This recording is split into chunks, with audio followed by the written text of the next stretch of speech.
వ్యక్తుల యొక్క తలసరి ఆదాయం పెరిగింది, దేశ ఆర్థిక అభివృద్ధి మందగించింది. ప్రస్తుతం కొంత ఆవేదన భరితమైనటువంటి అంశం. ఈ ఆర్థిక సంవత్సరంలో దేశ వృద్ధి రేటు 6.4%గానే నమోదవ్వచ్చు. అంటే ఎదుగుదల ఉంది, ఆ ఎదుగుదల 6.4% దగ్గరే ఆగబోతుంది. 7 అనుకున్నటువంటిది తగ్గినటువంటి పరిస్థితి అనమాట. 4 ఏళ్ల కనిష్ట స్థాయి తయారీ సేవల రంగాల పేలవ ప్రదర్శన ఎందుకు కారణం? 2020-21 కోవిడ్-19 పరిణామాల నేపథ్యంలో దేశ వృద్ధి రేటు -5.8%గా నమోదైంది. అప్పటి నుంచి చూస్తే 2024-25కి జాతీయ గణాంకాల కార్యాలయం అంచనా వేసిన 6.4% వృద్ధి రేటే కనిష్టం.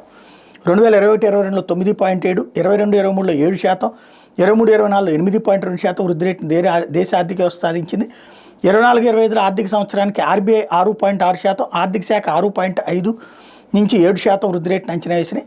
ఎన్ఎస్ఓ అంచనా వీటికంటే తక్కువగా ఉంది. ఈ గణాంకాలను ఫిబ్రవరి 1 లోక్సభలో ప్రవేశపెట్టబోయే వార్షిక బడ్జెట్ రూపకల్పన కోసం ఆర్థిక మంత్రి నిర్మలా సీతారామన్ ఉపయోగించుకుంటారు.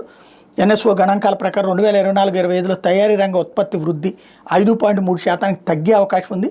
23-24లో ఇది 9.9%, సేవల రంగ వృద్ధి 6.4% నుంచి 5.8%కి పరిమితమయ్యే అవకాశం ఉంది. వ్యవసాయ రంగం 3.8% వృద్ధిని నమోదు చేయొచ్చు. 2023-24లో ఇది 1.4%. 2024-25లో ప్రస్తుతం ధరల వద్ద జీడిపి నామినల్ జీడిపి వృద్ధి 9.7%గా నమోదు కావచ్చు. 23-24లో ఇది 9.6% ఉంది. విలువ ప్రకారంగా చూస్తే నామినల్ జీడిపి 324.11 లక్షల కోట్ల స్థాయిని అందుకోవచ్చు.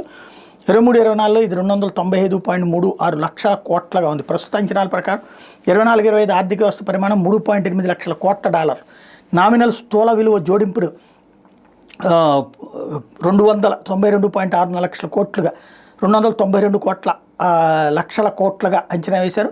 23-24లో 262 లక్షల కోట్లతో పోలిస్తే 9.3% ఎక్కువే. స్థిర ధరల వద్ద ప్రైవేట్ వినియోగ వృద్ధి రేటు 7.3%గా నమోదవచ్చు. 23-24 ఇది 4%. ప్రభుత్వ వినియోగానికి వృద్ధి 22.5% నుంచి 4.1%కి పెరిగే అవకాశం ఉంది. ప్రస్తుత ధరల దగ్గర తలసరి వార్షిక ఆదాయం 8.7% పెరిగి 2,162,000కి చేరొచ్చు. గత ఆర్థిక సంవత్సరంలో ఇది 1,84,205గా ఉంది.